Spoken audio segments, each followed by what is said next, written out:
Hello, what's up guys? It's Thales Moustache and today I'm gonna show you guys Red Lich, the Cartwheel Dragon Twink Build. I hope you guys enjoyed this one. I'm having a lot of fun with this build. This build is basically made to move around faster and to have very long range attacks with the Demon Spear and the Fire Breath from the Dragon Headstone. As this build is extremely powerful for its level, it's just soul level 2. I would not recommend you guys to use the Red Eye Orb from the Dark Wraith Covenant and invade people at the beginner areas because it's gonna be extremely unfair. People will not do enough damage to you and you're gonna be dealing a lot of damage to them. So please don't do that, don't be an asshole. Join either the Path of the Dragon Covenant so people can summon you to fight them, or the Gravelord Servant Covenant.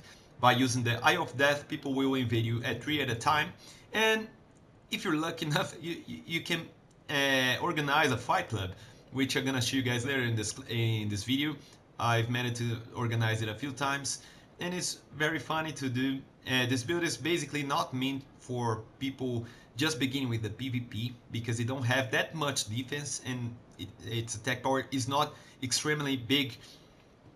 So please bear in mind, if you're beginning the PvP, I would suggest the Golden Viking Twink build instead because it has a lot of defense and gonna let you learn the PvP mechanics easier. You will have time to learn. With this build right here, this is more focused on players that already understand the mechanics. But that's a pretty good build and I'm gonna show you guys now the basics. So okay, for starting class we picked up the Pyromancer, and for gift we got the Master Key. Now for the skills, we just leveled up once. It was 1 level for Dexterity in order to reach 10 Dexterity and be able to use the Demon Spear with one hand. That's a very good weapon and I'm gonna show you guys here later. This build is extremely low level. It's gonna be quite hard to make, but it's not that hard. You can see I will write a step-by-step guide on the comment section. It will be a pinned comment and you can follow the strategies there to make the build for yourself without screwing up your game. So if I miss any information here in the explanation, make sure you check the comments below to find the step-by-step guide. Okay, so now let's move to the equipment. So for our main weapon, we're using the Demon Spear. It's the melee weapon that has the biggest attacking range among all the melee weapons. It has 100 physical attack plus 120 lightning. And it's a very good weapon, especially for an upgraded weapons. It's a very good choice. You can see we have 242 attack with this one. It's not the strongest weapon at this level, but it's pretty good. It has an incredibly large attack range, and you can keep players far from you. They will not be able to hit you while you will be able to hit them. So that's a very good choice. Now for secondary weapons, you can use the Blacksmith Giant Hammer. This weapon right here is heavier, so you will need to get rid of some of your equipment pieces in order to use this one and be able to cartwheel. But as you don't have 16 strength, you will need to two-hand this weapon in order to make it viable. But it's all up to you. I would suggest to stick to the Demon Spear instead. Another weapon of choice could be the Jagged Ghost Blade. It has 155 physical attack and 300 bleed auxiliary effect, which is pretty good. This weapon is extremely fast. It can stun lock players to death. It has a very nice amount of bleed build up, and its moveset is quite interesting. It's not as powerful as the Demon Spear, but it's also a choice. You can get this pretty early in the game. As you reach Firelink's Shrine, you can go to the new London Rings, use the transient cars and kill the ghosts there in order to try to get one of those. But I would suggest just stick to the Demon Spear because it's better in general and you're gonna have more fun with this one. Now we also use the Pyromancy Flame, which is a starting equipment for the Pyromancer.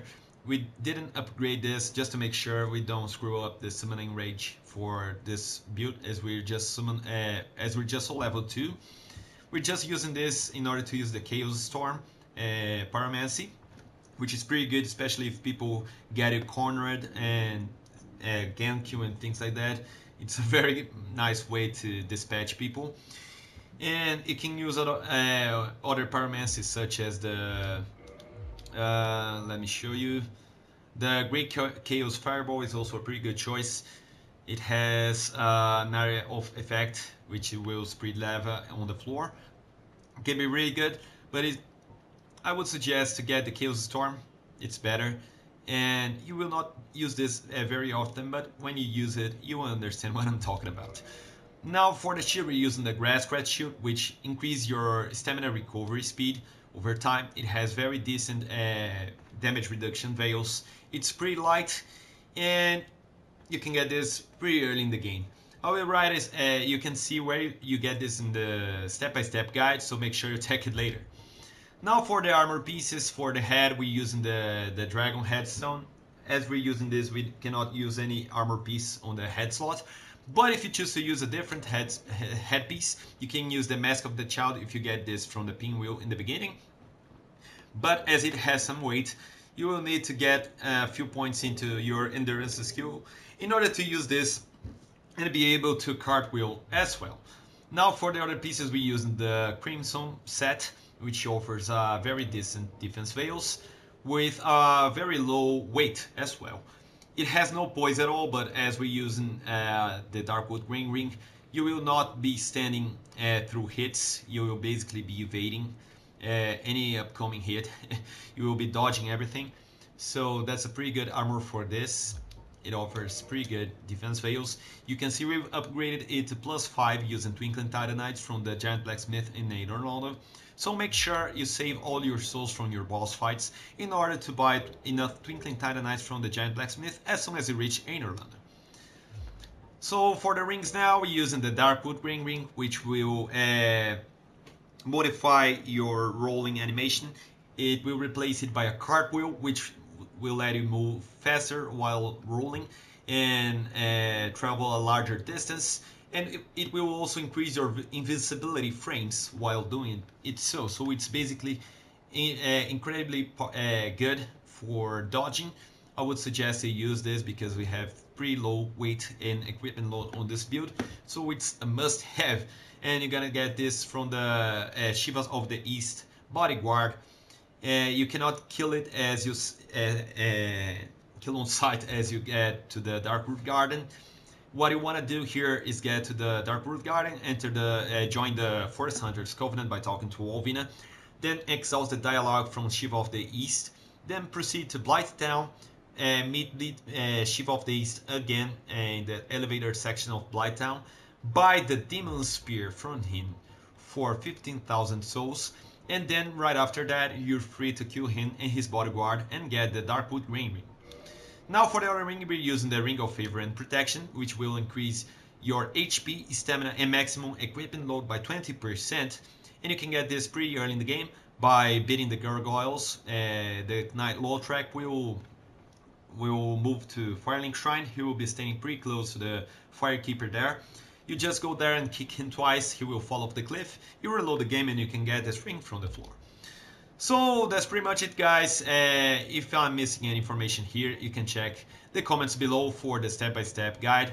Again, make sure you check it so you can follow the strategy. I use it to create this build to make sure you get everything you need. So that's pretty much it, guys. I hope you enjoyed. For the defense veils I didn't show, you can see we have over 235 defense, which is not bad at all, but it's not as big as the other builds, such as the Golden Viking Twink build, but it's enough to keep you alive while doing a lot of damage to the other players while they invade you. So okay, guys, that's pretty much it. Now I'm gonna show you guys a small compilation of PvP matches so you can actually witness the true power of this build right here. So thanks for watching, guys, and now check this out.